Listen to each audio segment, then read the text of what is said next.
orang anak muda. Namanya Ahmad Musawir Nazar, founder Inspired Dedication Education for All atau IDEVA, Ketua Volunteer Edukasi Negeri dan juga Delegasi World Volunteer Dompet Duafa 2021. Kemudian ia juga merupakan Duta Remaja Intelijensia Sulawesi Selatan 2022. Seperti apa profil dari remaja yang punya segudang aktivitas ini? Kita akan simak selengkapnya dalam sesi pengarus utama gender hari ini di kesempatan Sabtu 2 Juli 2022. Tentunya setelah kita lewatkan dulu yang berikut ini.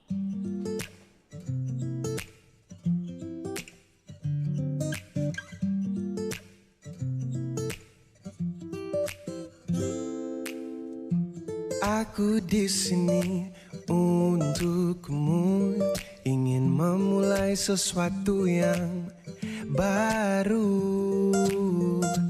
Aku dan kamu belajar dari yang lalu.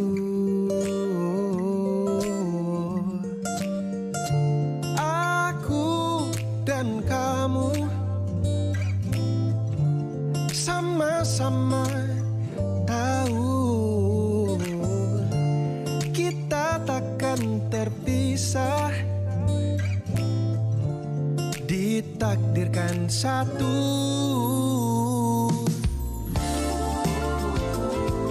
Aku sayang kamu, I love you.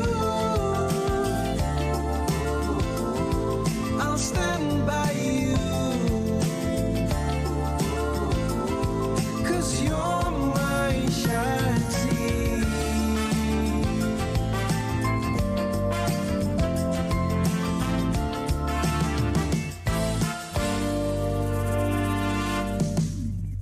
Semua salahmu di waktu itu takkan merubah rasaku padamu. Seperti lagu sampai jadi debu.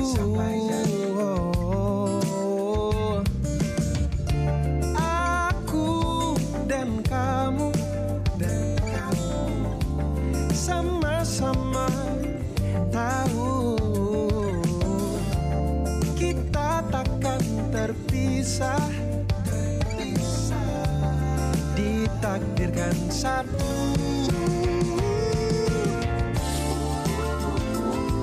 Aku sayang kamu, I love you. I'll stand by you, 'cause you're my Shakti. Maukah kau hidup denganku, ku jadikan kau seorang ratu. Tak pedulikan masa lalu, yang lalu sudah berlalu. Dengarkan tulus hati. 'Cause You're My Saksi dari Jazz yang sudah bawa kita untuk segera menyimak perbincangan saya dengan narasumber kami siang hari ini dalam pengarus utama gender peduli pendidikan untuk semua. Saya akan segera bersama dengan Ahmad Musawir Nazar yang merupakan founder dari Inspire Education Dedication Education for All ya atau IDEVA. Dalam pengarus utama gender untuk edisi hari ini, hari Sabtu 2 Juli 2022. 94,4 FM Kanal Inspirasi Pro 1 RRI Makassar. Assalamualaikum, selamat siang Ahmad. Iya, Waalaikumsalam, selamat siang Kak. Suara saya terdengar? terdengar sangat jelas. Terima kasih Ahmad sudah bersedia bersama kami di Pro 1 hari ini. Baik, Kak. Terima kasih atas undangannya. baik. Ahmad saat ini berada di mana nih? Saat ini sedang ada di Kepulauan Selayar Kak, lagi pulang kampung sekaligus ada keperluan juga. Di Selayar ya. Jadi aslinya Iya, Ahmad ini orang Selayar. Ya betul sekali Kak, aslinya orang Kepulauan Selayar. Orang Selayar. Baik, Ahmad seorang mahasiswa semester 6 program studi pendidikan agama Islam di Fakultas Ilmu Agama Islam Universitas Islam Indonesia. Ini yang di mana nih, Mat? Yang kampusnya Kak ya? Iya. Kampusnya ada di Jogja Kak. Dia kalau misalnya teman-teman pernah ke Jogja atau akan ke Jogja, dia ke arah Merapi ke atas Kak. Jadi UGM ke atas lagi. Oke. Sebelum menginjakkan kaki pada Fakultas Ilmu Agama Islam Universitas Islam Indonesia, Ahmad boleh cerita sedikit perjalanan khususnya di bidang akademik ini ya. SD-nya di mana? Apakah tempuh di Selayar atau mungkin di daerah lain di Sulawesi Selatan? Cerita sedikit nih, Ahmad. Oke, baik Kak. Jadi sebelum akhirnya memutuskan untuk di Jogja berkuliah menempuh pendidikan. Jadi kalau SD itu Kak di Selayar, kemudian SMP itu masih di Selayar juga, masih di pondok pesantren, kemudian SMA baru mencoba untuk ke Makassar. Waktu itu di pondok pesantren Tahfizul Quran Al-Imam Hasim, saya angkatan pertama untuk Alia pada saat itu. Jadi setelah selesai itu baru memutuskan untuk mencoba belajar di luar Sulawesi, seperti itu. Oke. Setelah menempuh pendidikan di Selayar sampai SMA ya, SMP ya? Iya, SMP ya, betul. Kemudian lanjut ke Pondok Pesantren Tahfizul Quran di Makassar, kemudian memutuskan untuk mencoba merantau seperti itu ya. Ini kenapa tiba-tiba memutuskan untuk meraih pendidikan yang lebih tinggi di luar wilayah Sulawesi nih, Ahmad? Oh ya, menarik juga nih Kak. Jadi sebenarnya kalau dari keluarga waktu itu lebih prefernya ke Jakarta. Tapi kebetulan saya mencoba mencari opsi sendiri. Dan kebetulan waktu itu kampus yang saya tempati sekarang masih membuka untuk pendaftaran mahasiswanya. Jadi saya cobalah daftar di Jogja pada saat itu. Tapi kalau dari bayangannya orang tua saat itu, mereka mengira-ngira pastilah ini jadinya di Jakarta. Karena kan seorang anak yang baru lulus SMP, di kategori SMA, jarang juga keluar Sulawesi kemudian pergi ngurus kuliah sendiri. Jadi mereka ngebayanginnya biarkanlah dulu sejenak sebelum akhirnya nanti menempuh perkuliahan di Jakarta, mampir di Jogja dulu sekalian daftar kuliah. Tapi ternyata akhirnya ketika pengumuman di Jakarta kampus itu keluar, di Jogja itu juga keluar, sama-sama lulus. Dan karena suasananya berbeda ya Kak. Di Jogja itu pada saat itu kebetulan saya di daerah dekat Gunung Merapi, saya merasa sejuk. Dan ketika pertama kali nyampe di Jakarta itu, saya turun di stasiun Pasar Senen pada hari Minggu sore. Itu langsung suasananya berubah banget Kak, langsung jadi kayak agak berbeda dengan Jogja. Dan ketika lulus di dua kampus itu, akhirnya saya mencoba bicara ke orang tua, ke ibu, saya lebih mau di Jogja, mencoba di Jogja. Seperti itu. Oke. Dan akhirnya sampai sekarang ini Ahmad berada di Universitas Islam Indonesia. Ada beberapa pengalaman organisasi dan juga bisa dikatakan prestasi karena menjadi founder atau pendiri ya Ahmad ya dari organisasi nama organisasinya adalah founder dari Inspire Dedication Education for All atau IDEFA. Sebelum sampai pada posisi sebagai founder untuk organisasi ini, Ahmad bisa digambarkan apa sebetulnya yang menjadi alasan Ahmad untuk membuat organisasi seperti IDEFA itu, Ahmad? Oke, baik Kak. Menarik, jarang juga yang menanyakan ini kepada saya. Kadang mereka cuma melihat, sekarang sudah ada IDEFA dan segala macam. Padahal dari proses sebelum itu sebenarnya saya sudah terjun ke dunia sosial Kak sebenarnya di saat pandemi mulai membersamai kita di Indonesia. Jadi sebelum itu saya adalah mahasiswa yang bergelut di bidang organisasi internal kampus dan lomba-lomba juga segala macam. Tapi ketika pandemi datang membersamai, sebagai latar belakang pendidikan waktu itu pertama kali muncul untuk turun langsung adalah membantu adik-adik yang sedang kesusahan dalam proses pembelajaran jarak jauh. Itu pertama kali turun Kak. Nah, mulai dari sana. Sebentar, sebelum sampai ke situ, Kan tadi sempat Ahmad sebutkan sempat mengikuti beberapa kegiatan, beberapa perlombaan mungkinnya dan juga berprestasi ya. Ini saya sempat baca nih beberapa di antaranya. Tapi yang paling berkesan yang mana nih Ahmad?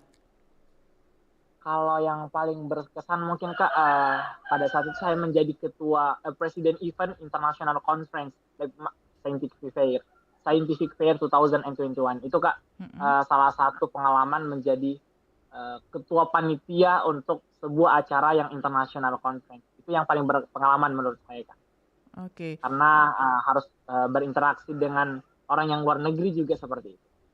Apa yang menarik di situ? Kalau Ahmad tadi bilang ini pengalaman yang paling menarik karena berinteraksinya saja kah atau ada yang diperoleh dari hasil interaksi tersebut? Kalau dari sebelum itu saya biasanya sebagai peserta conference Kak. Sebagai peserta baik yang presentasi ataupun yang sekedar sebagai peserta pasif. Namun ketika diberikan kesempatan itu akhirnya saya tahu ketika kita hasil akhir dari sebuah conference misalnya untuk publikasi jurnal, publikasi proceedingnya segala macam, ada tahapan-tahapan yang perlu dilaksanakan oleh si penyelenggara dan akhirnya saya tahu ada proses itu di balik semua kegiatan sebuah conference. Itu yang menjadi saya tidak bisa dapatkan dua kali mungkin atau saya tidak bisa dapatkan di kesempatan lain seperti itu. Oke, bisa dikatakan ini Ahmad tahu mengambil apa istilahnya ya nilai plus dari sebuah kegiatan seperti itu Ahmad ya karena biasanya begitu kan. Biasanya orang kan menilainya wah capek sudah ini aja kebanyakan mengeluh ya tapi mengambil nilai plus dari kegiatan yang melelahkan itu salah satu poin penting ya agar bisa jadi bekal di kemudian hari. Nah lanjut lagi tentang pendirian atau pembuatan sebelum membuat IDEVA, apa yang mendasari Ahmad sehingga terinspirasi bahwa oh ya saya harus bikin organisasi kayak gini nih berdasarkan pengalaman yang sudah ada. Ya Kak, jadi tadi itu saya awalnya ikut di teman-teman yang ikut turun langsung untuk berkegiatan membantu adik-adik yang kesusahan pada proses pembelajaran jarak jauh. Saat itu saya masih berada di Jogja, jadi kami dikoordinasikan untuk merangkul adik-adik yang ada di sekitaran kami. Nah setelah itu akhirnya ternyata menjadi sebuah hal yang candu untuk berinteraksi dengan adik-adik itu, di mana juga pada saat itu untuk perkuliahan juga masih online. Akhirnya saya mencoba mencari kesibukan lain karena akhirnya aktivitas di kampus mulai berkurang ya Kak. Jadi saya mencoba saya cari lagi deh yang bentuknya sosial, yang latar belakangnya sesuai dengan saya. Dan seiring berjalannya itu saya terus ikut kegiatan sosial sampai pada satu titik bahwa saya perlu ada satu wadah sendiri yang mungkin menghimpun tidak banyak teman, tapi kami mempunyai satu visi misi yang sama. Dan ketika melihat celah bahwasanya ada memang hal-hal yang masih perlu dan saya rasa tidak semua orang berani untuk mengambil peran itu, akhirnya saya mengajak beberapa teman menyampaikan ide IDEVA itu dan mulailah kami untuk merintis membuat kegiatan dan segala macam. Oke, tadi saya menggarisbawahi kata-kata mengumpulkan teman yang tidak terlalu banyak. Kenapa harus tidak terlalu banyak? Ya, jadi sebelum IDEVA itu Kak, saya sudah pernah diajak sebelumnya oleh beberapa teman untuk membuat yang semacam. Namun dalam proses jalannya akhirnya kami berubah pendapat dan segala macam pada proses berjalannya. Dan akhirnya saya mengambil sebuah langkah bahwasanya mungkin saya tidak akan menjadi orang yang berpengaruh lagi dalam wadah ini, namun saya akan tetap membersamai dan saya mohon izin untuk membuat satu wadah sendiri. Akhirnya dari pelajaran itu saya mengambil bahwasanya tidak perlu banyak orang, yang penting kita orang-orang yang ada di dalam sevisi dan sama-sama mau berkontribusi dalam artian bahwasanya wadah yang kita buat ini adalah latar belakangnya untuk sosial dan segala macam. Jadi saya mengambil pelajaran dari yang sebelum. Oke. Walaupun ini kegiatan yang berlatar belakang sosial ya Ahmad ya, tapi tidak ada sebuah organisasi yang bisa berjalan dengan baik jika dia tidak punya sumber dana. Kembali lagi ya, UUD ya, ujung-ujungnya duit. Tapi kita coba untuk tetap bisa mewujudkan idealisme dari terbentuknya IDEVA. Kita akan bahas hal seputar itu tentunya setelah kita jeda dulu sejenak ya. Ahmad, kita akan kembali setelah yang berikut ini.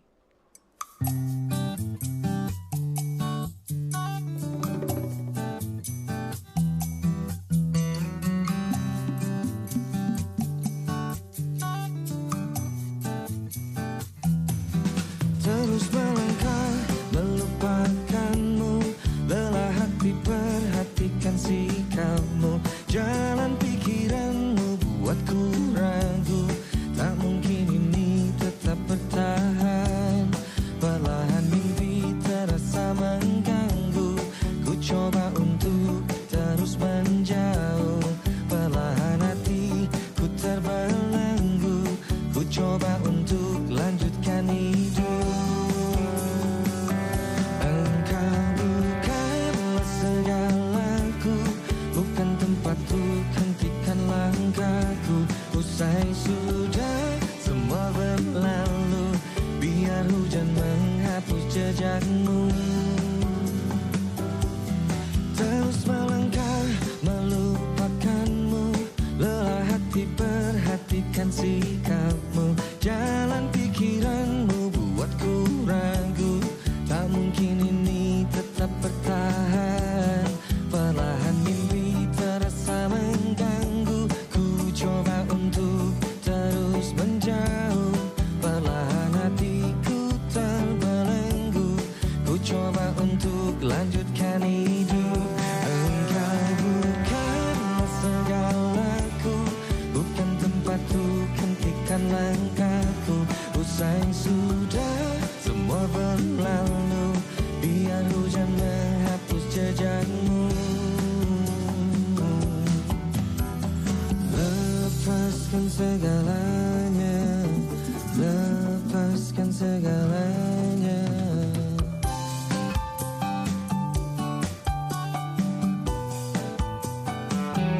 Engkau bukanlah segalaku, bukan tempatku, hentikan langkahku. Usai sudah semua berlalu, biar hujan menghapus jejakmu. Engkau bukanlah segalaku, bukan tempatku, hentikan langkahku. Usai sudah semua berlalu, biar hujan menghapus jejakmu.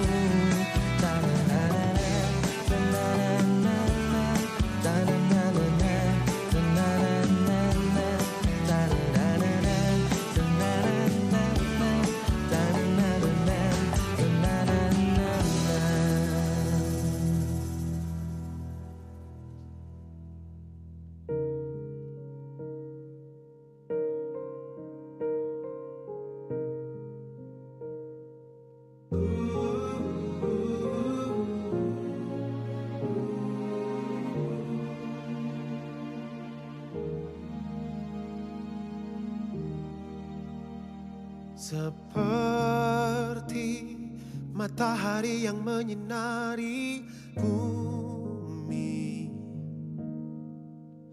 layaknya embun yang setia menemani pagi. Seperti itulah kita yang setia sampai nanti. Cintai aku seperti udara yang semakin ku hirup akan membuatku tetap hidup. Seperti itulah kita yang setia sampai nanti. Inilah janjiku, genggam tanganku, aku yang akan menuntunmu, jadi teman hidupmu. Berdua hadapi dunia, ku berjanji akan lagi mencari cinta berhenti di kamu.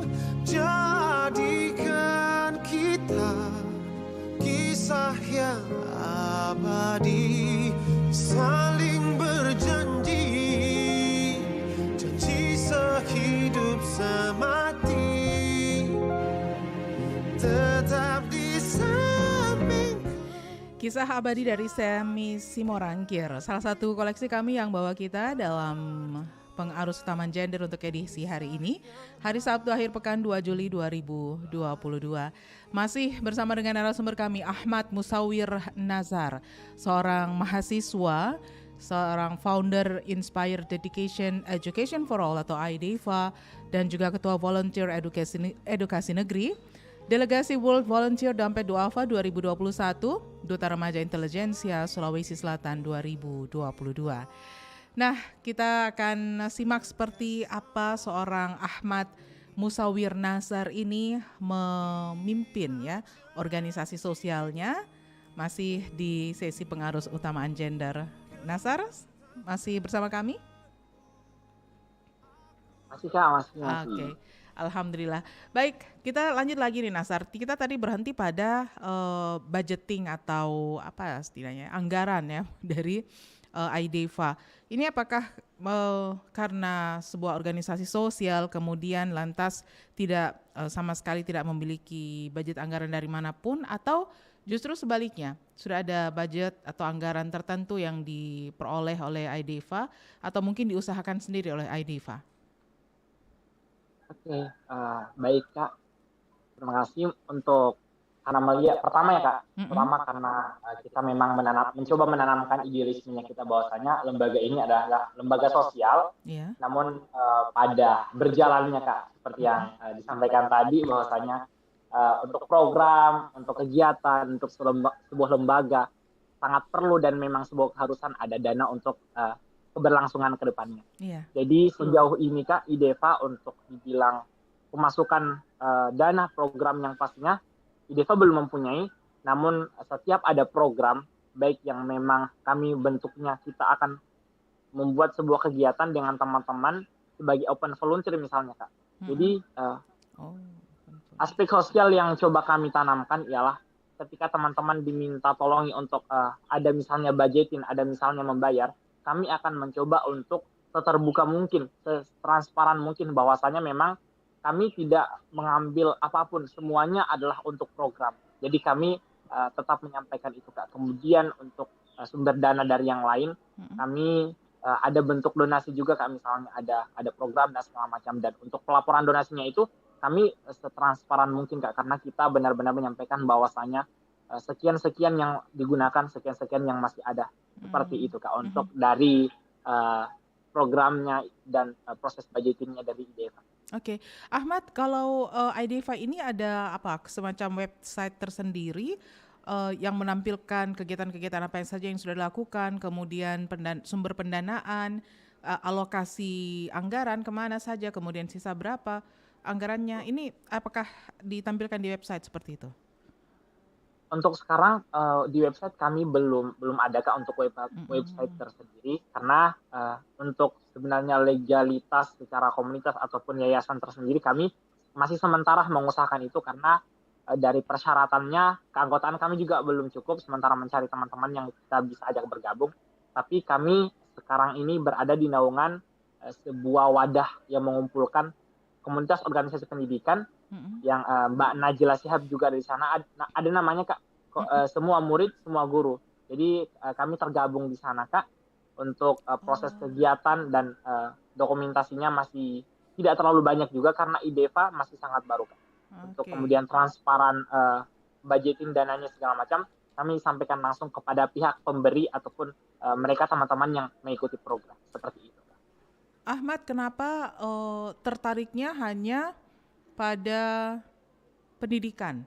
Ini rata-rata komunitas sosial IDEVA, kemudian ada komunitas bernama Edukasi Negeri yang fokus pada masalah pendidikan, ada IDEVA menyasar atau mengusahakan pendidikan untuk semua, kemudian tertarik menjadi relawan khususnya pada dunia pendidikan. Kenapa dunia pendidikan ini menjadi fokus utama dari seorang Ahmad? Oke, menarik banget nih Kak. Kalau dari saya sendiri Kak, sebenarnya kan yang pertama yang sudah pasti latar belakang saya sebagai mahasiswa pendidikan, di mana sudah ditanamkan oleh para pendidik kami di universitas, para dosen kami bahwasanya memang seorang guru itu adalah sebuah profesi dan segala macam, namun tidak bisa dipungkiri bahwa pendidikan itu akan selalu ada aspek sosialnya. Jadi dicoba ditanamkan kepada kami bahwa memang teman-teman mahasiswa ketika kedepannya akan menjadi seorang guru, namun tidak bisa dipungkiri bahwa kalian adalah seorang pahlawan tanpa tanda jasa seperti itu, Kak. Dan yang melatar belakangi kenapa saya cenderung pendidikan, sebenarnya pertanyaan ini hampir sama, Kak, ketika teman saya ngomong mana yang lebih penting antara pendidikan atau ekonomi. Ya. Saya cuma menyampaikan bahwa kalau dari perspektif saya, yang saya yakini dan saya sementara usahakan, Kak, saya meyakini bahwasanya pendidikan lebih penting karena contoh kita belajar dari sejarah ketika Jepang itu dibom, yang pertama kali dikumpulkan adalah para pendidik, para gurunya. Kemudian pada saat sebelum Malaysia jauh sangat maju sekarang, mereka memberangkatkan orang-orang untuk belajar, kemudian dipulangkan menjadi seorang pendidik di negerinya seperti itu, Kak. Dan ketika di perkuliahan saya dipertemukan dengan data-data pendidikan, saya dipertemukan dengan bagaimana pendidikan di Indonesia dan segala macam. Dan ketika sebuah aksi terjun langsungnya ke lapangan, saya menyaksikan itu secara langsung, dan pada akhirnya karena latar belakang seorang pendidikan, saya mencoba untuk berfokus pada hal-hal yang memang saya pelajari dan mencoba mengimplementasikannya khususnya pada pendidikan. Seperti itu. Ahmad, kalau melihat kondisi dunia pendidikan di tanah air saat ini, apakah kondisi ini membuat seorang Ahmad itu pesimis atau justru sebaliknya, optimis untuk melakukan gebrakan atau perubahan setidaknya? Wah, kalau itu saya jauh lebih optimis sebenarnya, Kak. Karena kalau kita ngomongin, kalau kita berbicara tentang kualitas pendidikan, Kak, ya, sebenarnya kualitas pendidikannya Indonesia itu bagus. Namun dispesifikan mungkin hanya di Jakarta, hanya di kota-kota besar. Belum merata ya? Iya, Kak. Jadi kayak persentase dikatakannya Indonesia belum terlalu bagus pendidikannya, masih sangat jauh di bawah. Karena mungkin dihitungnya ya, Kak, ya, persentasenya per Indonesia secara keseluruhan. Namun ketika berbicara tentang bagaimana kualitas pendidikan di Jakarta misalnya, di kota-kota besar, di sekolah-sekolah yang sudah bagus, wah itu saya rasa sering kita menyaksikan bahwasanya teman-teman kita, adik-adik kita menjuarai bahkan di dunia internasional, kan, Kak. Jadi saya optimis ke depannya. Jikalau proses ini terus dan bisa menyeluruh ke Indonesia, saya rasa itu sebuah langkah yang sangat nyata untuk ke depan. Oke. Kira-kira apa ya solusi untuk Indonesia agar pendidikan itu sudah bisa kualitasnya ya bisa merata di seluruh Indonesia? Karena kan Menteri Pendidikan saat ini saja Pak Nadiem itu sudah berbagai macam inovasi, ada Merdeka Belajar, ada ini macam-macam lah. Tapi tetap saja ada bagian-bagian Indonesia yang belum tersentuh dengan pendidikan dalam hal ini adalah pendidikan yang berkualitas. Jadi gimana menurut Ahmad? Oke, Kak. Kalau menurut saya mungkin dari perjalanan ke pelosok-pelosok, dari tempat-tempat yang saya singgahi berkegiatan di Indonesia, saya bisa mengatakan seperti ini, bahwa kalau misalnya kita mau lebih mengedepankan mana proses pemerataan pendidikan di Indonesia atau proses peningkatan mutu, saya bisa mengatakan bahwasanya persentasenya 60% untuk proses pemerataan pendidikan di Indonesia, kemudian 40%-nya ialah proses peningkatan mutu. Karena jikalau kita mau berfokus untuk proses peningkatan mutu, Indonesia bisa bercermin ke negara-negara dengan tingkat kualitas pendidikan yang baik di Indonesia. Namun ketika kita berbicara tentang pemerataan, Indonesia tidak bisa bercermin ke negara manapun, Kak. Tidak ada negara yang memiliki 17.000 kepulauan. Bagaimana Indonesia harus dengan caranya sendiri ketika ingin proses pemerataan pendidikan. Jadi saya mengkategorikannya mungkin semoga ke depannya kita 60% untuk proses pemerataan, kemudian 40% untuk proses peningkatan mutu. Seperti itu. Oke. Kita udah punya calon-calon baru ini, pengganti dari mereka yang saat ini berkecimpung di dunia pendidikan, khususnya yang sangat concern atau merhatikan dunia pendidikan. Ahmad, jika suatu saat nanti Ahmad dengan fokusnya pada dunia pendidikan ini diperhadapkan pada pilihan seperti yang disampaikan oleh temannya Ahmad tadi ya, karena biar bagaimana tuntutan kehidupan sosial itu kan berbicara juga ke masalah ekonomi.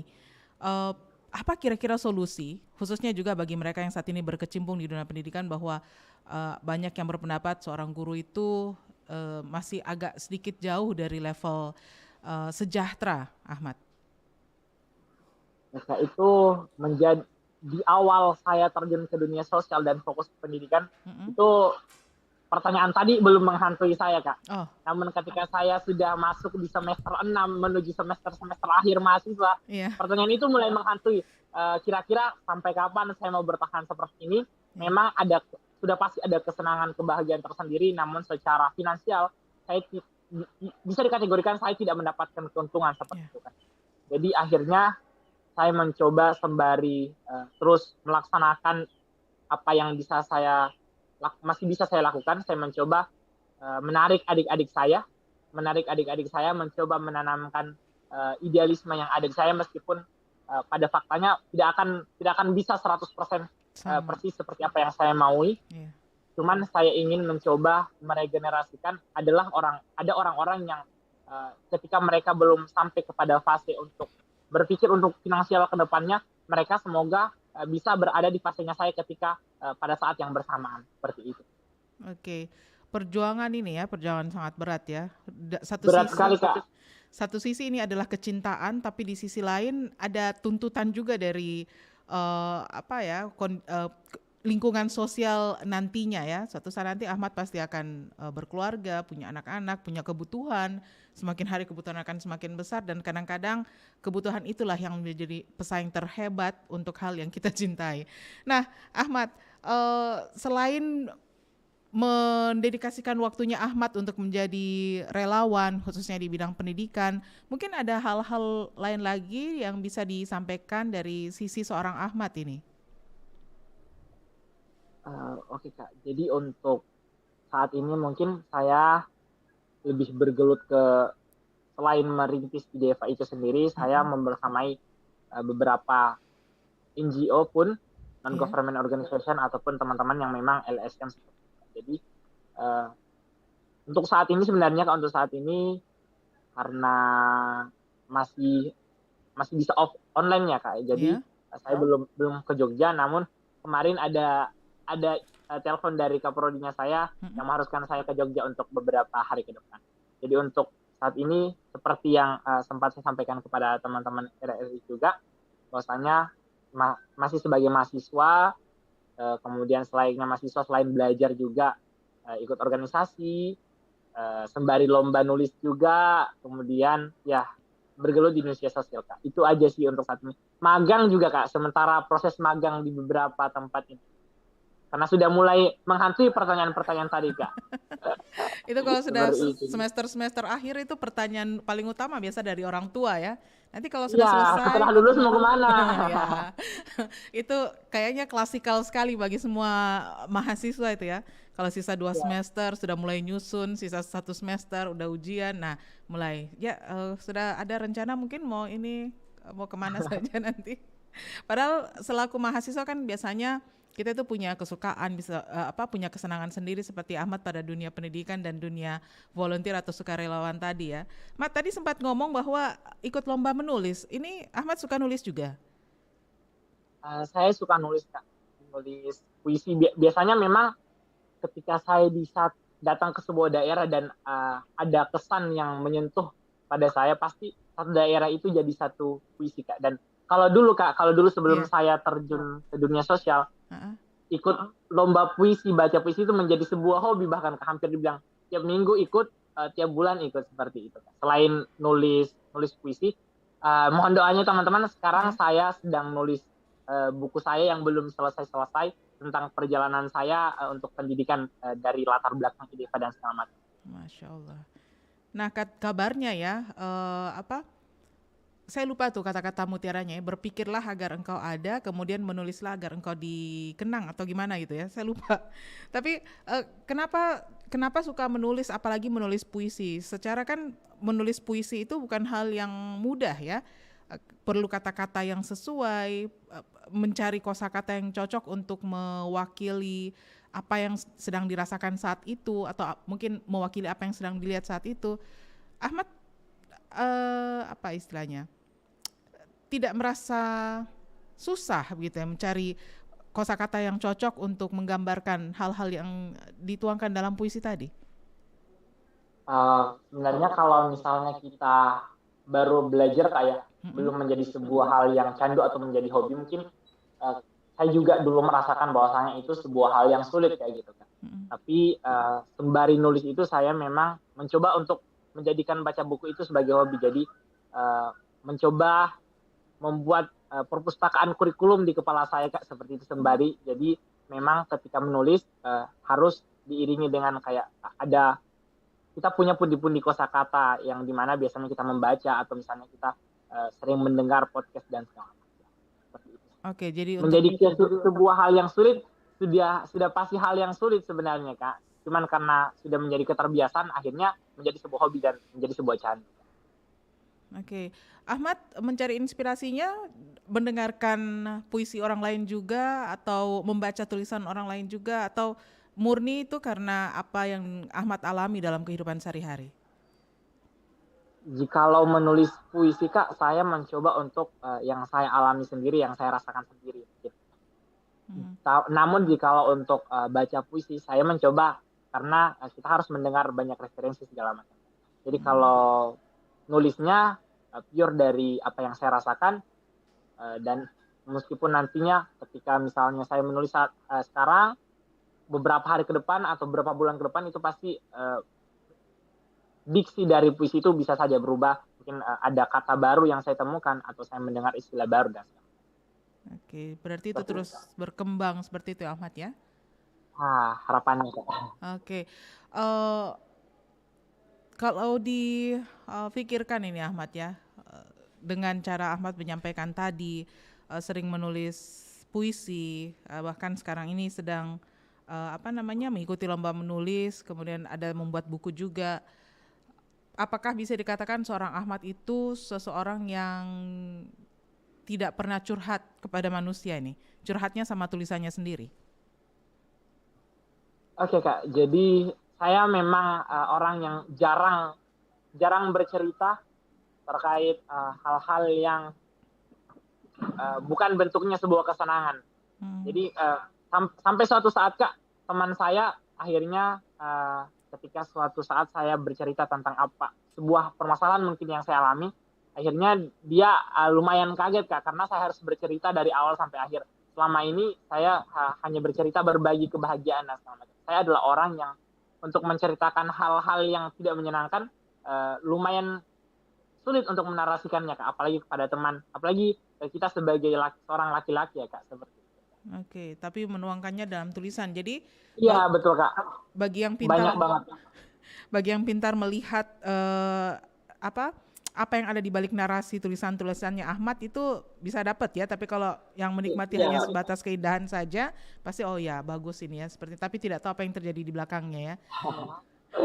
Oke, Ahmad, ini berarti semua kegiatan-kegiatannya Ahmad memang berkisar atau berputar di dunia pendidikan, mulai dari menjadi sukarelawan pendidikan sampai menulis, kemudian membuat organisasi sosial yang fokusnya pada masalah pendidikan. Ketika nanti selesai kuliah ini, apakah Ahmad memproyeksikan akan melanjutkan lagi ke level pendidikan yang lebih tinggi atau mungkin fokus dulu dengan organisasi yang sedang dibenahi atau sedang dibangun saat ini? Oke Kak, jadi ini termasuk masuk 5 pertanyaan besar yang saya bicarakan dengan beberapa teman dekat saya, kemudian dipertanyakan juga kepada ibu saya. Jadi teman saya bertanya seperti ini Kak, memang apa yang sedang kamu usahakan, kami sebagai teman merasa bangga juga, merasa turut senang dan segala macam melihat itu.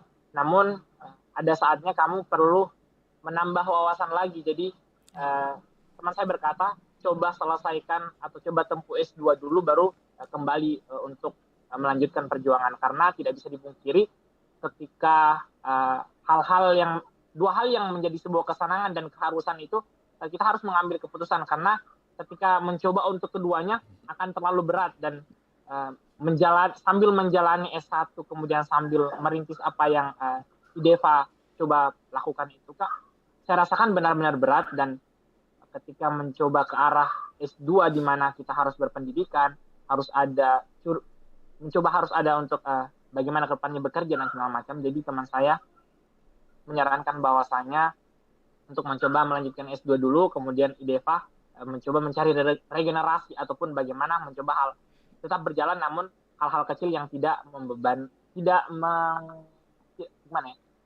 bukan membebankan karena itu menjadi kesenangan.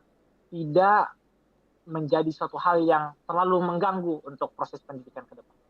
Oke, ketika merasa berat dalam mengatur waktu dengan dua kegiatan besar ini ya Ahmad, pernahkah Ahmad terpikir untuk berhenti, saya hentikan saja deh, saya serahkan sama si A misalnya, atau justru sebaliknya merasa lebih tertantang atau seperti apa nih Ahmad? Alhamdulillah Kak, saya ketika menyukai suatu hal mungkin apalagi hal yang dunia sosial ini di IDEFA ini sendiri, saya pertama kali merasakan sebuah kesenangan dan sebuah hal yang benar-benar saya sukai dan tekuni sepertinya Kak. Karena ketika orang bertanya kepada saya Kak, kenapa masih bertahan di dunia volunteer, kenapa masih senang untuk berbagi sedangkan secara finansial kamu tidak diuntungkan dan segala macam. Saya cuman satu kalimat yang sering saya sampaikan kepada teman-teman yang bertanya itu Kak, saya cuman menyampaikan seperti ini. Saya tidak bisa menceritakan bagaimana indahnya lautan kepada mereka yang tidak kenal akan lautan. Kemudian saya sambungkan, ini sebenarnya teman-teman epilog dari buku saya. Saya tidak bisa menceritakan bagaimana bahagianya saya ketika melihat orang tua tersenyum karena melihat anaknya memakai sepatu baru.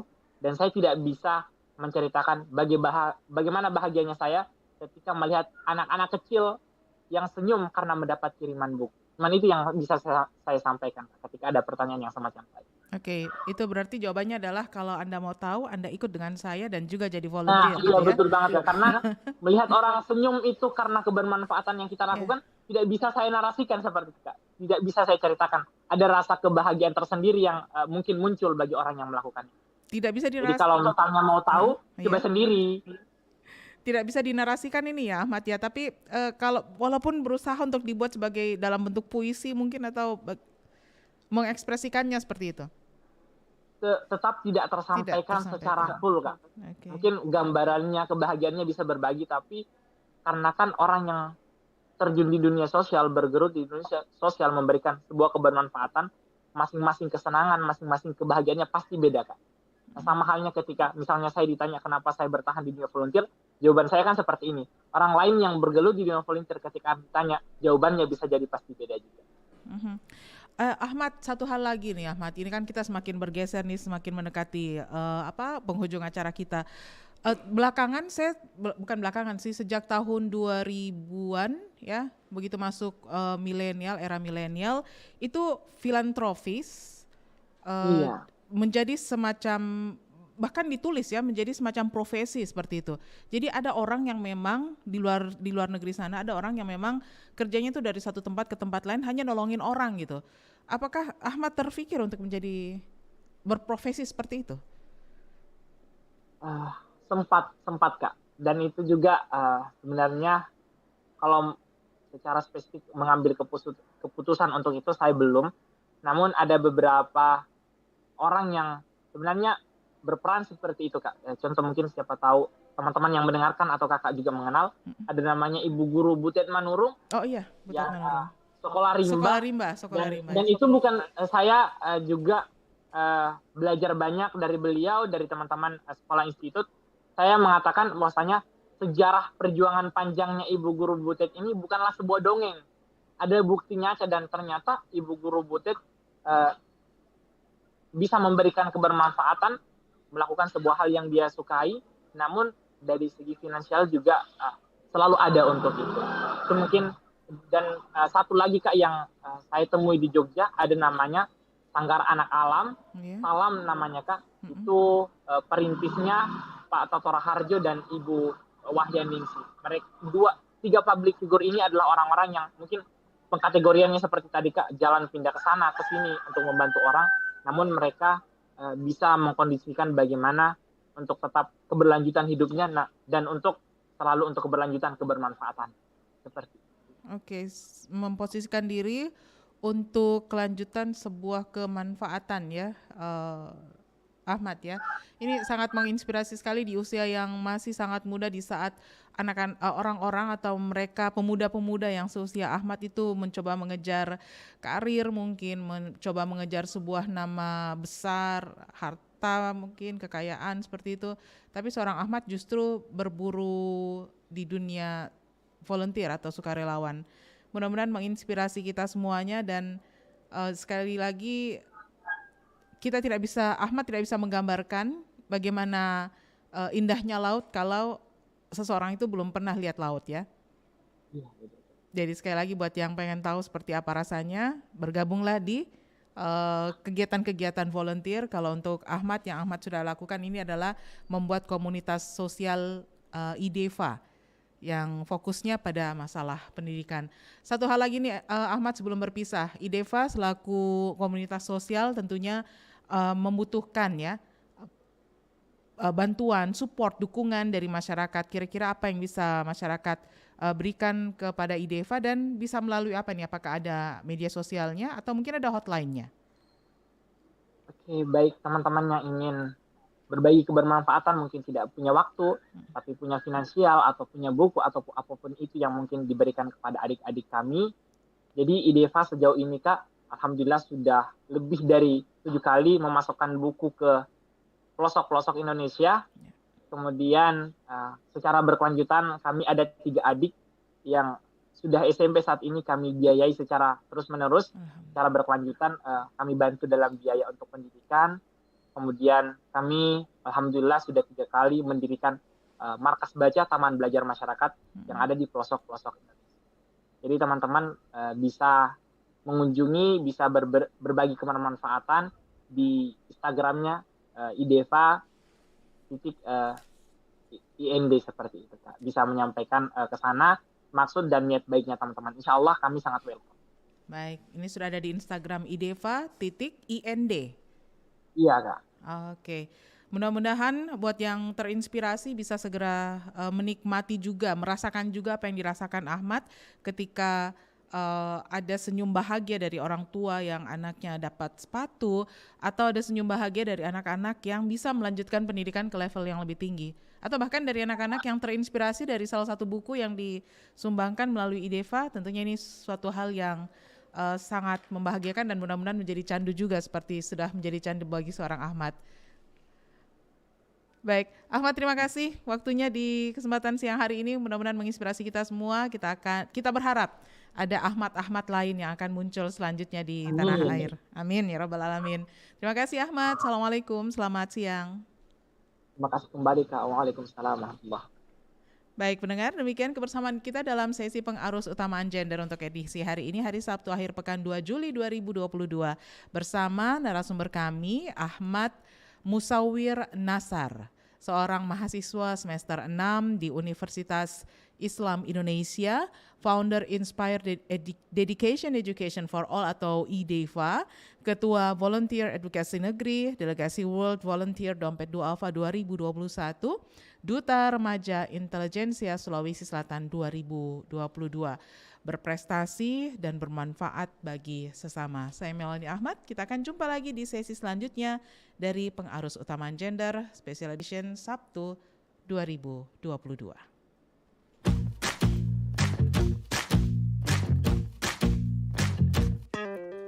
Kita bisa bersama mengubah dunia. Percaya pada diri demi cita-cita. Belajar, bergerak, bermakna.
Semua murid, semua guru, semua murid, semua guru, semua murid, semua guru, semua murid, semua guru, semua murid.